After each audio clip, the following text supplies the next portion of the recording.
1-1, but when it comes to the Memphis Grizzlies, the focus is another day closer to the NBA draft, but also another day into what could be a very important offseason. Some news and notes around the league and how they could impact the Memphis Grizzlies on this edition of the Locked On Grizzlies podcast. Here we go. You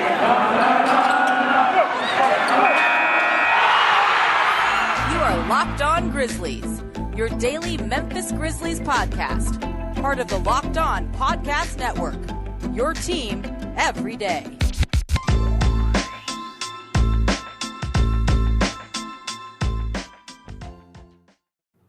Welcome one and all to the Locked On Grizzlies podcast. It is good to be back with our both co-hosts here. I've been a bit under the weather. Damichael Cole has been all around the world. He won't tell me where, but where in the world is Damichael Cole, I guess. But Damichael, it's great to have you back. How are you, sir? I'm great, Shawn. I'm feeling good. You know, the off-season's been great to me so far. But the off-season, there's a lot to get done too, Shawn. So I'm feeling good. How about you?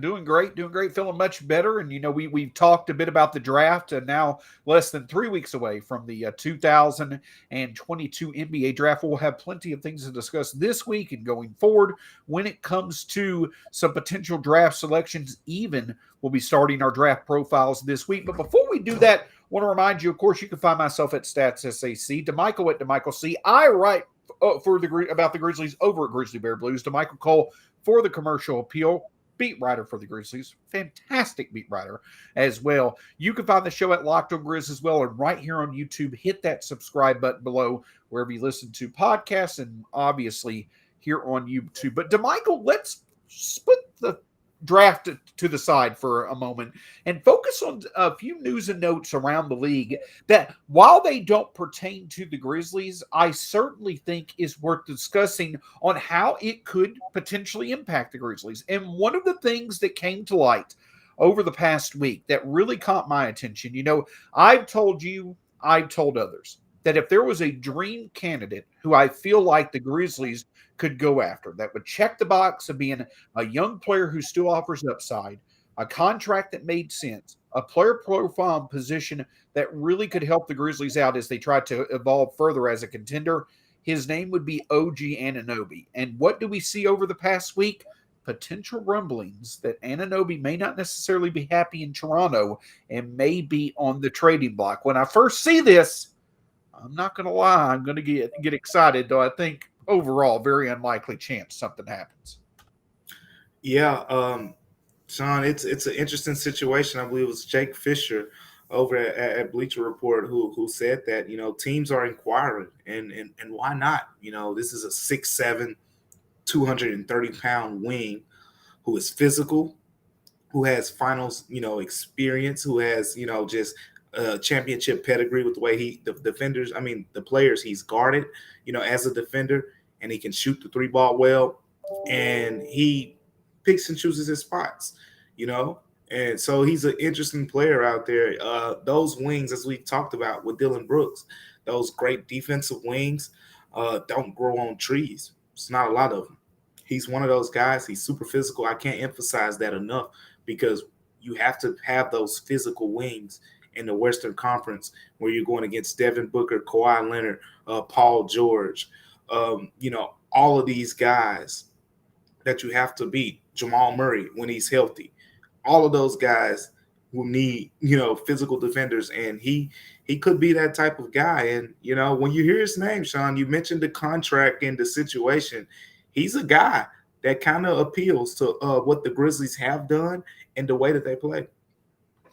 Absolutely. Before this season, over the previous 2 years, 2019, 2020, 2020, 2021, 115 or so games, OG Anunoby, he averaged on over 5 3 attempts per game, averaged 39% shooting from three. If you want that 3-and-D guy who on defense literally could guard 2 through 5, maybe even point guards for a stretch as well, this is the type of guy you want. This is the type of guy that you're willing to potentially put together a package to say, hey, we see this as a potential upgrade from Dillon Brooks up to a guy who can help us out now, that big wing that we really would love to have on the roster now that could shoot the three. This is the type of guy. You're not going to find many more ideal fits. However, as much sense as we can make of it, from the Grizzlies' perspective, it can make a lot of sense. But the thing is that I think when it comes to Toronto's perspective, I'm not necessarily sure the Grizzlies are either going to be able to offer what other teams could offer, or do I think that the Grizzlies are the perfect fit because I think Toronto instead is potentially wanting to use OG as part of a package to go land themselves a star.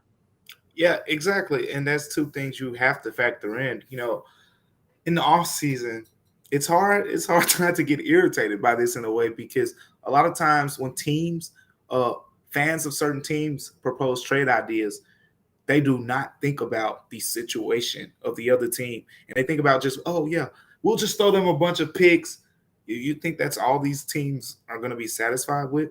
You want a guy like OG, you're not going to say, hey, let's throw 4 first-round picks and be done with it. No, it's not going to work like that. Toronto is coming off a season where they were a top 5 team in the Eastern Conference, finished above some really good teams, played a really competitive series against the 76ers with guys like Fred VanVleet being hurt, one of their best players. They're talented. They're not that far off. Toronto, you may arguably can say they're a big man away from entering that top tier in the Eastern Conference.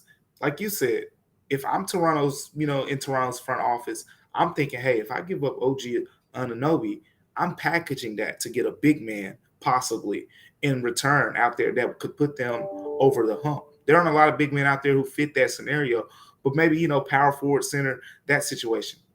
Whereas with the Grizzlies, if the Grizzlies were to acquire about OG Anunoby, we know who that talk would center around, and it's more than likely Dillon Brooks, expiring contract, final season on his contract. Anunoby, who just last offseason, I believe it was, signed that 4-year extension. So you're talking about a guy who's going to go into next season with 3 years on his contract. You mentioned he is a very affordable situation. We're talking $18 million a year. Dillon Brooks is probably going to cost that much next year. Anunoby is, 14, 15 shots a game type guy. We've seen Dillon Brooks get that in a lot of halves this season, at times. 2 completely different players on the offensive end, but he's much more efficient as a three-point shooter. You wonder what he can do in terms of his shot creating ability. That is something Dillon Brooks, as we saw in that Golden State series when John Morant got hurt, a big reason, they were able to stay in that game 6 where they lost is because Dillon Brooks was creating shot opportunities for himself and for his teammates. It's an interesting situation, Shawn, but that's the big thing. If you talk about putting Dillon Brooks in that trade, you have to think about the fact that who else can you place in that would entice Toronto enough to make that decision? Because Toronto is not far off. In Toronto's mind, they're probably on the same level as Memphis, one move away from making that final step into top tier, contention. This is a team, 3 years removed from being in the NBA Finals in 2019. So in their mind, they are right there as well. So you have to factor that in. This isn't just some tanking franchise that's going to just easily give up a great young wing on a very interesting, really good contract. And that's the reason why, a few other teams probably make more sense. And the 2 other teams that we're talking about are, on opposite ends of the spectrum, but they're going to make more sense for Toronto. One team is the Phoenix Suns. Could OG Anunoby lead a package that Toronto offers for them to get DeAndre Ayton and then pay Ayton, obviously, the money that he's owed? That's a scenario that makes a bit more sense for Toronto. You've got Portland, who's looking to get more immediate impact guys with that number 7 pick in this year's draft. Could they use that as the part of the package to go get OG Anunoby? The point is that in those offers, Toronto's getting a player back who either is better than OG Anunoby or the potential to get a player who's better than OG Anunoby. With the Grizzlies, what would that look like? We would probably look like Toronto in some way, shape, or form wanting Brooks and Brandon Clark or asking for Zaire Williams. And I don't know if the Grizzlies want to go that route. So yes, the player that's out there, the player that would make great sense for the Grizzlies to go get, he's out there. He's potentially attainable. But again, it's got to be one of those situations where it makes sense for both sides. I just don't know if the Grizzlies really have the ability to make as much sense as other teams do for Toronto to pull the trigger. But that's not the only situation to monitor around the NBA right now. One other place that has created a lot of buzz over the past 24 hours includes a team the Grizzlies have done business with in the past. Is the potential there for business to be done in the future? We'll discuss that in just a moment. But Damichael, I'll tell you this. The NBA Finals are now tied 1-1. You had Boston come back and have a great fourth quarter in game one. Golden State pretty much be in control in game two. The odds are crazy, but I can tell you that the best place for you to be able to go and do your betting and wagering is the best place, the easiest place for you to do it, and that's betonline.net. Yeah, 100%. And right now, BetOnline has all these different, bets just for this games. You have Steph Curry, the points bets. You can bet the Jordan Poole points, the 3-pointers made. Steph Curry, I believe, before game 2 was at 5 3-pointers on BetOnline, and lo and behold, he made 5 3-pointers. Jordan Poole in this game. A lot of interesting bets within the game, not just the money line and the spread. That's the best part about it for me, Shawn. You can bet within the game as well. Absolutely. And the great thing is that whether it's baseball, basketball, hockey, UFC, boxing, no matter what you enjoy to bet on, betonline.net is the great place for you because it takes care of the wagering and betting setup itself so you can focus on what will make you money. Check out betonline.net today. Of course, we want to thank you for making Locked On Grizzlies your first listen of the day, but don't forget the NBA Big Board podcast as well, the NBA Draft coverage podcast of the Locked On Podcast Network. Make sure you check out all the great breakdowns of every prospect that could be interesting during the 2022 draft. Check out the NBA Big Board podcast today after you make Locked On Grizzlies your first listen of the day. So obviously, the other situation that's come to light over the past 24 hours, we've heard rumblings this could be the case Damichael, but it finally came true yesterday. Quinn Snyder, a coach who has really done a great job of helping Utah get back to being one of the best franchise, at least over the past few years in the NBA, steps down. He just feels that a new voice is needed in Utah. And now this could really set off a domino effect for a squad that many of us have heard rumblings could be a lot different look to them next year. And the name that stands out more than anyone else is star Donovan Mitchell. Yeah, and there are a lot of names that stand out on this Utah Jazz roster, but Quinn Snyder steps down. We heard the rumblings of the possibility and things like that. Great coach, by the way. I think Quinn Snyder is one of the best coaches in the NBA. Just talking to people, in Utah about that situation, and you hear things like this decision. They're not happy about this. This isn't like he's taking a leave of, he's leaving the team. This is exactly what we wanted type thing. I've heard people over there say, look, the problems that they have in Utah have very little to do with coaching. We've seen at times, even though Donovan Mitchell and Rudy Gobert have kind of downplayed it throughout the season, but we have seen it with our own eyes at times, how those two have had, their moments where they disagree and things like that. And everything in between. We've seen, the perimeter defense the last couple of years falter in the playoffs and whatnot. But back to your point, Utah is going to have one of the more intriguing summers this year because if they're anything like the old Jazz teams, we're going to take – I know we have some viewers on here that remember those late 80s, early 90s Utah Jazz teams. Shawn remembers them well. I'm sure he was in his late 30s around that time. But those Utah Jazz teams, they got close year after year after year after year after year, and they kept pounding. And it wasn't until Jeff Hornacek, John Stockton, and Karl Malone, those guys were in their 30s when that team finally broke through and got to the NBA Finals. Look at this Jazz team. They've been pounding for a while now, and you wonder, when is the clock going to go off?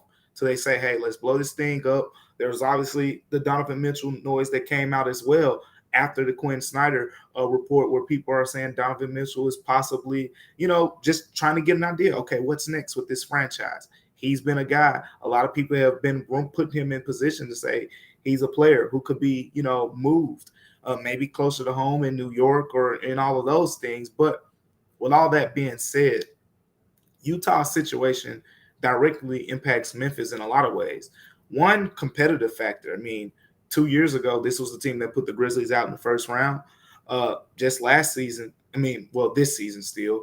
This season, they were, projected to play in that 4 or 5 3-6 range, at certain parts, all the way up into the final week of the season.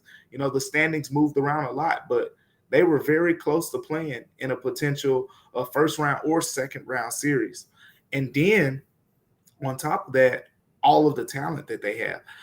Utah has a lot of talent on their roster, and they have some really good contracts as well. If you just go up and down the roster, you mentioned Donovan Mitchell, but you got guys like Jordan Clarkson, Bogdanovich, Royce O'Neal, a good 3-and-D player, and so forth. So some real intriguing names on that roster as well. And if they decide to, mix and match or blow it up, the Grizzlies could be one of those teams trying to get their hand in on that food, Shawn.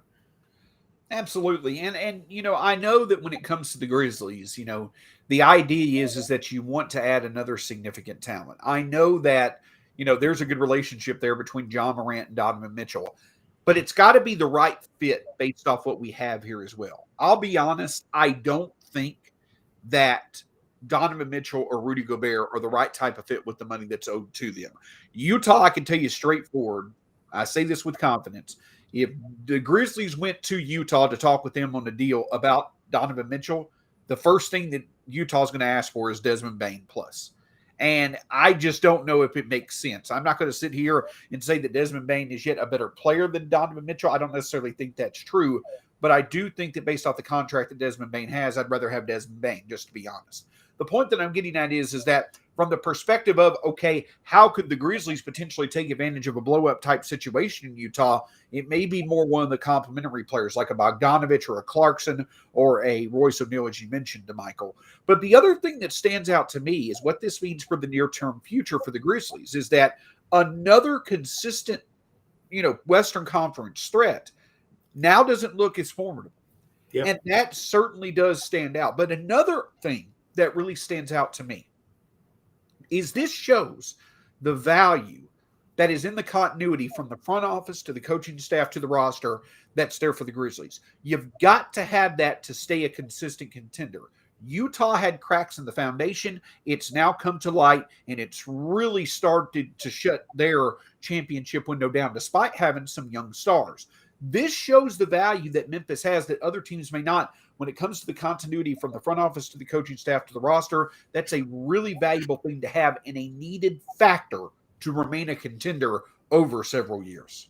Yeah, and Memphis has a youthful situation. You talk about one of the youngest GMs, one of the youngest head coaches, one of the youngest star players in the league. Ja Morant was the youngest player in the NBA to make All-NBA, the second youngest roster in the NBA this season. It's all aligned. That's a word you hear in sports a lot when you talk about front office, coaches, players, alignment.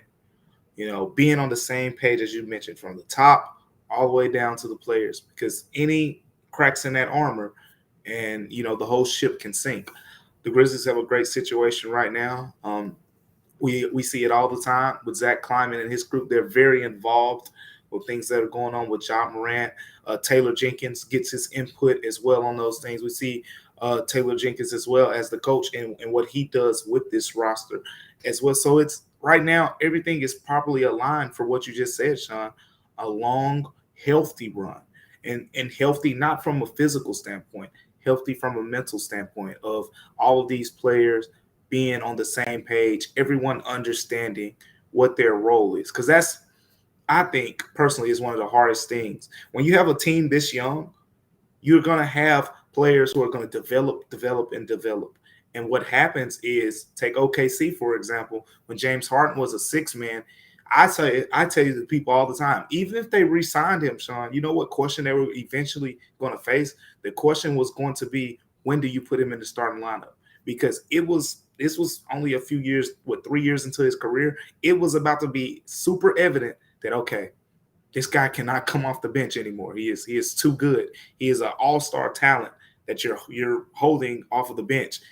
He was eventually going to want to be put in that situation to start. OKC was going to be faced with that question. Reggie Jackson eventually, had a similar situation with OKC. That's why they had to trade him to Detroit. I don't know the story exactly, but, there were people who straight up said he felt like he should start either beside or over Russell Westbrook. And that led to him being shipped to Detroit. So with the Grizzlies, with all this star young talent that they've accumulated, the alignment of all this, not from just a healthy standpoint of everyone staying on the floor, a healthy standpoint of guys understanding, hey, Ja is our team leader. This player is here.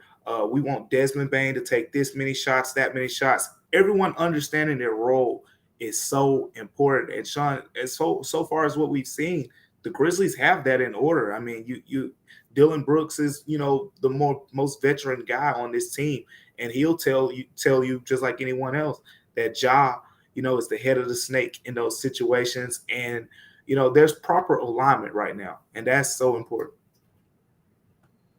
Agreed completely. And at the end of the day, when it comes to the Grizzlies, listen, that continuity is great, but you also want to make sure that you're consistently doing things that allow for you to win. And in the NBA, that's being active than passive. It's great to have your core in place, but you constantly got to be making moves. And that's something that Zach Kleiman has shown the ability to do, not only major moves, but moves on the margins as well. And we'll see perhaps if Utah presents a situation where Zach Kleiman can make another move on the margins to potentially make this team better and help them take the next step next year. But another situation that I hinted at on Saturday's episode of Locked On Grizzlies through the draft that I think could allow for a masterful move on the margins once again appears to be there between the Grizzlies and the Charlotte Hornets. Nothing substantiated, nothing to report like OG Anunoby or Utah that we've seen in the news, but just some speculation. I'll discuss that with Damichael in just a moment. The other thing that I'll tell you is this, is that it's draft season. So that means that we're going to start our draft profiles. Damichael and I, listen, we'll probably take a few single each, Damichael on his side, me on my side, plus do some together. But we'll start off this week with a familiar name, someone that that you've heard me talk about, someone that's close to the heart of many basketball fans in Memphis. We're going to start with the draft profile of Kennedy Chandler coming up later this week. So, Damichael, to lay the scene for you, excuse me, folks, still trying to get a little bit over being sick on my end. Laid out the scenario this past weekend, and I've had talks, with other folks who cover the Grizzlies. Parker Fleming, I know, is a big fan of this idea, potentially. The idea that's there is if the Grizzlies are going to trade up from 22, a similar situation to last year when they traded up by trading Jonas Valanciunas for Steven Adams. The Charlotte Hornets have the 13th and 15th pick in this year's draft. They have Kelly Oubre and they have Gordon Hayward, who are two expiring contracts. The Grizzlies have the 22nd pick and have Steven Adams and Dylan Brooks, who are expiring contracts. Now, I'm not sitting here suggesting a two veterans plus draft pick trade, but I'm throwing out all the different players. I think Hayward and Oubre, with their shooting on an expiring contract, they can make sense for the Grizzlies. I think Dylan with his defense and Steven Adams as a center could make sense for the Hornets. If the Grizzlies were to find something that made sense, I feel that a trade-up scenario exists for the Grizzlies to agree before the draft to, like they did in the JV trade last year. I think that scenario exists. Maybe not likely, but I think it could be interesting, especially if the Grizzlies feel a few names that they like would fall in that area. Shawn, let's start this conversation. When we're talking about the Charlotte Hornets, I think we have to start it with, this is one of the most center desperate teams in the NBA. No exaggeration at all. When that team drafted LaMelo Ball a couple years ago, he was throwing assists to Cody Zeller as his primary center. Then they started playing PJ Washington at the 5, with the small ball lineup, and, too small. Then this past offseason, they go out and sign, they trade for Mason Plumlee. Doesn't work. He's not a starting center in the NBA. They are desperate for a center. Getting Steven Adams on an expiring 1-year contract, seeing how it works, and then seeing where they want to go with it in the future. I think that's a very enticing scenario where you can package one of those. Maybe it might not even take the 22nd pick. It could be just maybe the 29th pick. I mean, the 29th pick and Steven Adams could be enough to get you up to 15 or 13, or potentially the 22nd pick and Steven Adams. and maybe you throw in another, player on the Hornets side, as you mentioned, one of those guys to make the money work and things like that. But with that being said, I think that is a realistic scenario. We've talked about some of the players, and if you give up a center, like Steven Adams in that situation, oh, well, who's going to play center? Well, we've talked about it, and Shawn, as you talked about in this past Saturday's episode, there's some really good center prospects in the draft. I think a lot of the Memphis fans are familiar with Jalen Durham really well, but also Mark Williams, the Duke guy. Go watch a lot of their YouTubes. Those are two guys who can really be potentially impactful players. I actually wrote a scouting report on Mark Williams with commercial appeal on the commercial appeal side, and just about how his potential fit would work with the Grizzlies as well. So it's an intriguing situation, but Shawn, I agree with you. I think if there's a potential partner out there right now, you just look at all these teams and what lines up and what works best for both teams. Because again, you can't think irrational with this stuff, Shawn. You can't say, oh, that team's picking 12. This player's going to be available in the 13, 14 range. Let's just package 2 picks and go get them. No, it has to make sense for the other team too. For the Hornets, they are the most center-hungry team in the NBA probably right now. Right up there with the Raptors, but they've been hungry the last 2 seasons. It's the one thing that has prevented them from going further these past couple years. And they have a young point guard who can get the ball to centers in any type of situation. So you don't even need, a DeAndre Ayton type player. You can get a Steven Adams on expiring, see how it works. I think that's a very intriguing scenario for Charlotte, but it's also an intriguing scenario for Memphis if that's the route they choose to pursue to get possibly a late lottery or maybe the 15th pick. And that's the whole goal, but that's the whole goal of this. Listen, this isn't a scenario where it was a year ago, where the Pelicans are desperate to move off Steven Adams because he doesn't fit or he's not being productive. Yeah. The Grizzlies don't need to trade Steven Adams. As a matter of fact, I would imagine that for the Grizzlies, their goal would be to have Steven Adams, especially for his regular season value. But the key is this, is that even though we talk all the time now about the Grizzlies being focused on the now, looking to improve in the now, not being so focused on the future as they have been the past few seasons, there still is intelligence in treating present value to get, or present assets to gain as much future value as possible. And if you could take a Steven Adams and put him as the centerpiece of getting you another shooter that could help the team now, but also improve your chances of potentially getting a significant piece to add to the future core, you make that move. You make that move 10 out of 10 times. I don't want to trade Steven Adams. I'm not saying that the Grizzlies, they would definitely lose value when they trade Steven Adams in terms of what he can offer, but you also look at what you gain. And gaining a shooter now, plus the potential to add a significant piece for the future, I think definitely exists. And the great thing about it is that one thing that we do know, Damichael, and I mentioned this on Saturday, the Grizzlies have a GM who in every single draft that he's been at the head of the table for the Grizzlies so far, he has traded up. I wouldn't be surprised if certain names were to fall if he didn't do it once again. Me either. And there are realistic scenarios out there, especially when you have 2 first-round picks. I've said it time and time again, just looking at this roster, the Grizzlies have a bunch of youth, they have a bunch of talent, they have a bunch of depth. Adding 2 guaranteed contracts in the first round, in the late first round, just doesn't sound exactly on par with what you want, for the course of this franchise right now, if we're just being honest. And that's a good thing. If the Grizzlies were the Thunder, for example, or another team, in a situation where they're trying to accumulate young talent, that would be different. But the Grizzlies have a point guard. They have a shooting guard. They have a young small forward who may not be ready to start yet, but Zion Williams showed the potential. Jaren Jackson Jr. is the power forward right now. His extension is going to kick in.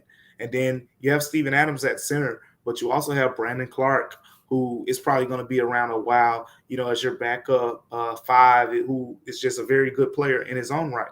You have good players at every single position. they don't need, to acquire young talent. When you have good players at every single position like they do, the best thing for you is to fill in some vets, who can plug and play, like a Kyle Anderson, like a DeAnthony Melton, like a Tyus Jones in those situations, rather than plugging in a young guy. So adding young talent to an already young roster doesn't really, make the most sense for a team that's in a win now mode.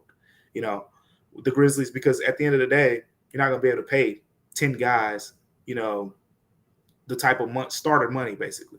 So the Grizzlies are in a very good situation.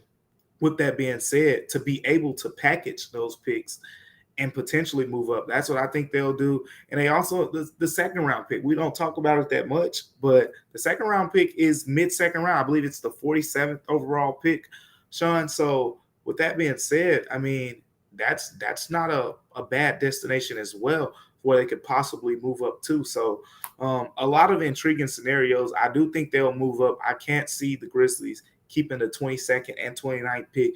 Even if they don't move up, there's a possibility that they could trade off one of those picks to get a veteran guy, as we just mentioned. We mentioned how deep the backup point guard market is in free agency. What about the possibility of them saying, hey, here's pick 22 and going to get, a guy out there on a decent contract or something like that? All of those things I think are on the table. But I'm with you, Shawn. I don't think they're just going to be stable with keeping the 22nd and 29th pick and adding two guys out of college or from overseas on rookie guaranteed contracts.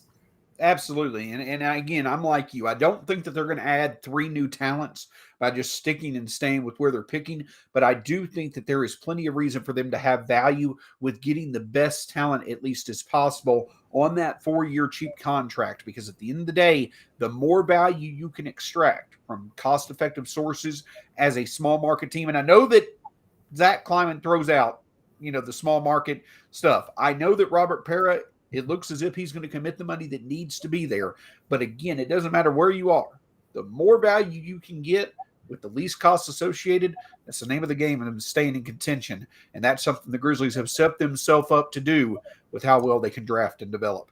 Damichael, before we head out, you got anything else for us on this edition of Locked On Grizzlies? Shawn, I think we hit it all.